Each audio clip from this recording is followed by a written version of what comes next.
ಒಂದ್ ನಿಮಿಷ ಹೇಳದ್ ಕೇಳಿ. ಇನ್ನಿಂದು ಆಚರಣೆಯಲ್ಲಿದೆ, ನಿಮ್ಗೆ ಇಷ್ಟ ಇದ್ರೆ ನೀವು ಕೇಳ್ಬೋದು. ನೀವ್ ಹಂಗ್ ಹೇಳ್ಬೋದು, ನೀವ್ ಹಂಗ್ ಹೇಳ್ಬೋದು, ತರ್ಕಲ್ಲ. ನಾವ್ ಹೇಳ್ತಾರೆ ಕೇಳಿ, ನಾನು ಎಜುಕೇಟೆಡ್, ಸಂವಿಧಾನದಲ್ಲಿ ನಾವು ಅಂಬೇಡ್ಕರ್ ಎಷ್ಟು ಮತ್ತೆ ನೀವು ಎಸ್ಸಿಗಳು ಹೊರಗಡೆ ಎದ್ದೋಗಿ ಅಂದ್ರೆ ಅದ್ ಯಾಕೆ ಕಾನೂನು ಬರ್ಕೂಡ್ದಂದ್ರೆ ನೀವು ದುಡ್ಡುಗಳಲ್ಲಿ ಎಸ್ಸಿಗಳು ಇರ್ತದೆ ಮತ್ತೆ ಅದೆಲ್ಲ ಅದಕ್ಕೆಲ್ಲಕ್ಕೂ ಸಂಬಂಧ ಇಲ್ಲ. ಎಸ್ಸಿಗಳು ಯಾಕೆ ಬರಂಗಿಲ್ಲ? ಧರ್ಮಶಾಸ್ತ್ರ ಪ್ರಕಾರ ಉದಾಹರಣೆ ಧರ್ಮಶಾಸ್ತ್ರ ಓಕೆ ಅಲ್ವಾ? ನೀವು ಜಾತಿ ನಿಂದನೆ ಮಾಡ್ದಕ್ಕೆ ಇದಲ್ವಾ?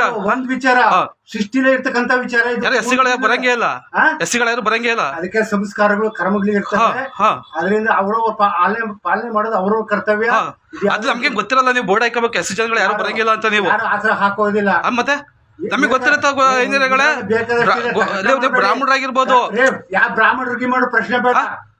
ಸಂಪ್ರದಾಯ ನೀವು ಕಾನೂನು ಮೈ ಮೇಲೆ ಹೇಳ್ಕತ್ತಿದ್ರಿ, ಕಾನೂನು ಮೈ ಮೇಲೆ ಹೇಳ್ಕತ್ತಿದ್ರಿ ಸರ್. ಈಗ ಎಲ್ಲರಿಗೂ ಒಂದು ಹಾಕಲ್ವಾ ಕೇಸ್ ಹಾಕಲ್ವಾ ನಾವು? ಅಲ್ಲ ನೀವು ಎಸ್ಸಿನ ನಮ್ಮನ್ನ ಬಂದು ಇದಕ್ಕೂ ನಾವು ಮಾನನಷ್ಟ ಮೊಕದ್ದಮೆ ಕೇಸ್ ಯಾರಿಗೆ ಹಾಕಲಿ ನೀವು ಎಸ್ಸಿಗೆ ನೀವು ಬಂದು ನಮ್ಮನ್ನ ಹೊರಗಡೆ ಏನಂದ್ರೆ ಎಸ್ಸಿ ಅಂದ್ಬಿಟ್ಟು ಹೊರಗಡೆ ಕೊಯ್ದೋಗೇನಿಲ್ಲ ನೀವು ಸರ್. ಏನಂದ್ರು ಸರ್ ಎಸ್ಸಿ ಅಂದ್ರೆ ಎದ್ದೋಗಿ ಅಂತ ಹೇಳಿದ್ವರು? ಅದು ತಪ್ಪಲ್ವಾ ಸರ್?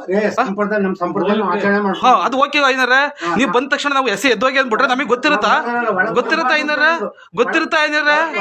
ಮೇಡಮ್ ಈಗ ನಾವು ಬಂದು ಶಾಸ್ತ್ರ ಕೇಳೋದ ಅಂತ ಅಲ್ವಾ? ಅವ್ರು ಯಾಕೆ ಅಷ್ಟು ಅಂತ ಕೇಳಿದ್ರಲ್ಲಿ ನಮ್ಮ ಮಾವ ಬಂದಿದ್ರು. ಎಸ್ಸಿ ಅಲ್ವಾ? ನಮ್ಗೆ ಎಸ್ಸಿ ಅಂದ್ರೆ ಎದ್ದೋಗಿ ಅಂದ್ರೆ ನಮ್ಗೆ ಅವಮಾನ ಮಾಡ್ದಂಗಲ್ವಾ? ಅವಮಾನ ಮಾಡ್ದಂಗಲ್ವಾ? ತಾಳ್ಮೆ ತಗೊಳ್ಳಿ ಈ ವಿಷಯದಲ್ಲಿ, ತಾಳ್ಮೆಯಿಂದ ಇರಿ. ಅವಮಾನ ಮಾಡ್ದಂಗ ಇದ್ರೆ ಇದು ಅಟ್ರಾಸಿಟಿ ಕೇಸ್ ಆಗುತ್ತೆ. ಅಟ್ರಾಸಿಟಿ ಕೇಸ್ ಮಾಡಿಸ್ತೀನಿ ನಾನು. ಅಟ್ರಾಸಿಟಿ ಕೇಸ್ ಮಾಡಿಸ್ತೀನಿ ಆಗಲ್ಲ. ಈ ಕ್ಷಣದ